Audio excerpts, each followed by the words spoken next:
Welcome to Electrified. My name is Dylan Loomis, and in this episode, we will begin to break down what was Tesla's Battery Day. For those of you that have been here for some time, you know that I am not a fan of hyperbole, but I need to say that this event was epic. Yes, Wall Street completely missed it right over their heads, as I have been saying for weeks, but I want to help everybody understand why this was the case, but it's going to take a few weeks and probably months. There is an absurd amount of information to dive into and break down. Couldn't be more excited to do it, but in this episode, it'll be a little bit less formal. I need to share my thoughts and help contextualize everything so we can begin moving forward from here. It honestly feels like we have a brand new company to learn and understand. This has been the most exciting event in Tesla's history, in my opinion.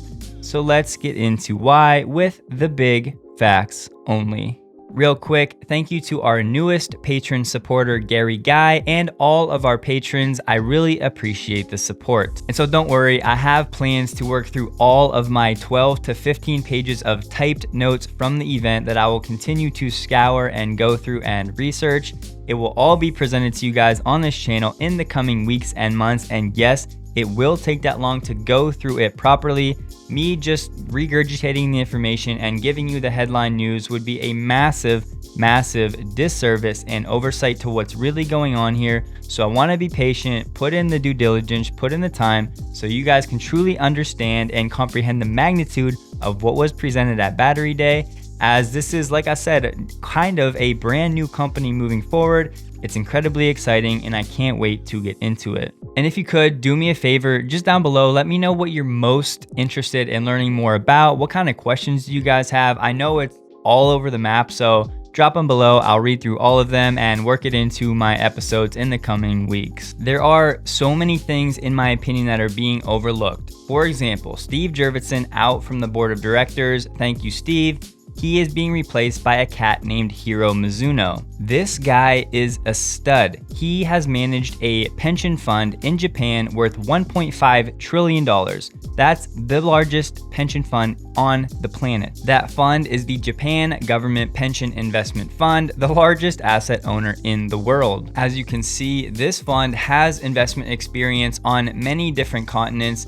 And this is going to be very important for Tesla in the next decade, as they're now operating on different continents. And this is the type of stuff that doesn't get enough attention and appreciation. It's understandable. It's not a catchy headline like a $25,000 Tesla in 3 years, a new cell form factor, better energy densities, lower cost per kilowatt hour. Those are all great things, and we'll get into those. But as Tesla continues to grow their revenue year over year between 30 and 50% over the next decade, doing so on multiple continents, they need to navigate different tax laws and government regulations and things that behind the scenes are crucial to their profit numbers over time, but it's just overlooked by the common Tesla fan or even common Tesla investor. But having somebody like Hiro on the board of directors that has managed that amount of money in that fashion on multiple continents really will make a difference over the 10 years behind the scenes. So Hiro, welcome to the team. I'm super excited to have him on board. For those of you panicking, looking at Tesla's stock price after hours and so far today, which last time I looked is down about 9%,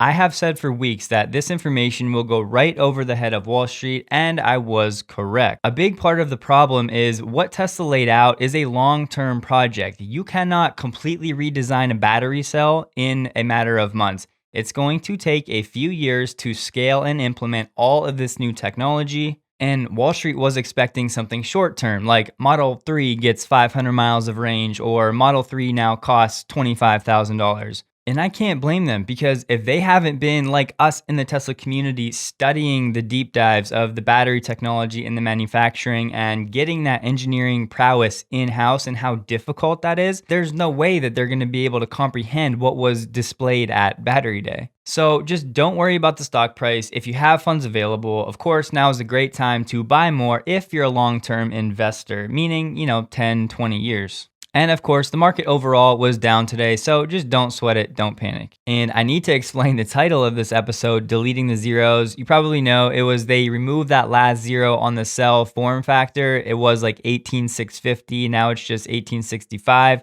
because no one could explain to Tesla why that zero was there. But I think that this was a great umbrella or overview and essence of this presentation. They are so hyper focused on removing all waste, removing any process that is not efficient. It's a literal reimagination of everything, of the battery cell, of the manufacturing process, of the building that houses the manufacturing process, of the cell chemistry. I mean, it's almost beyond words what they are trying to do and how much they are doing all at once. And even for those of us in the know, still to really grasp the size and scale of what their intentions are is really hard to understand. And they're doing stuff that no one else has done, like the tabless electrode and the dry coating process that was really only a proof of concept from Maxwell that Tesla has now reiterated on already 4 times in revision 4, and they'll be in revision 6 or 7 by the time they hit mass scale production, which leads to removing this wet slurry process, which is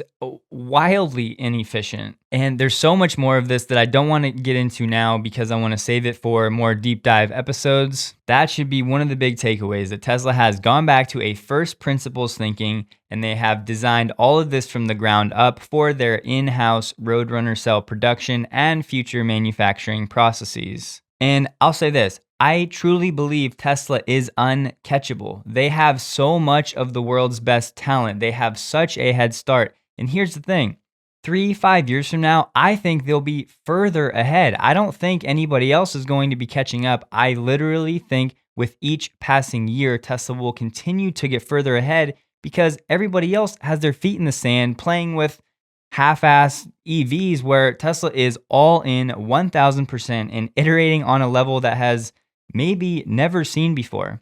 Listen to Elon's quote about manufacturing goals. Yeah, I mean, basically Tesla is aiming to be the best at manufacturing of any company on earth. This is the thing that's actually most important in the long run. I think, just from a company standpoint and from basically achieving sustainability as fast as possible. But I think also for long-term competitiveness, eventually every car company will have long-range electric cars. Eventually every company will have autonomy. I think, but not every company will be great at manufacturing. Tesla will be absolutely head and shoulders above anyone else in manufacturing. That is our goal. And so it's just a problem of people want stuff now. They want the Model 3 to change now. They want Roadrunner cells to be here now. It's like, no, that's not how it works. But if you can have any level of patience and understand what long-term investing really means, this is crazy. So I don't want to ramble and get too into just like talking and thinking out loud, but I want you guys to be excited for the next few weeks and months. In future episodes, we'll get back into the information and the data and helping you break this all down and understand it. So be sure to stay tuned. Make sure you subscribe to the channel so you don't miss any of that. Please like this video if you did. Consider supporting my wife and I on Patreon for as little as $3 a month. But it's an incredible time to be a fan of Tesla. It's an even better time to be an investor of Tesla for the long term. And I'm really excited to continue to cover this company with you guys. Let me know what your biggest takeaways from the event were. I'm really curious as there are so many options. But with that all said, I will see you guys in the next episode.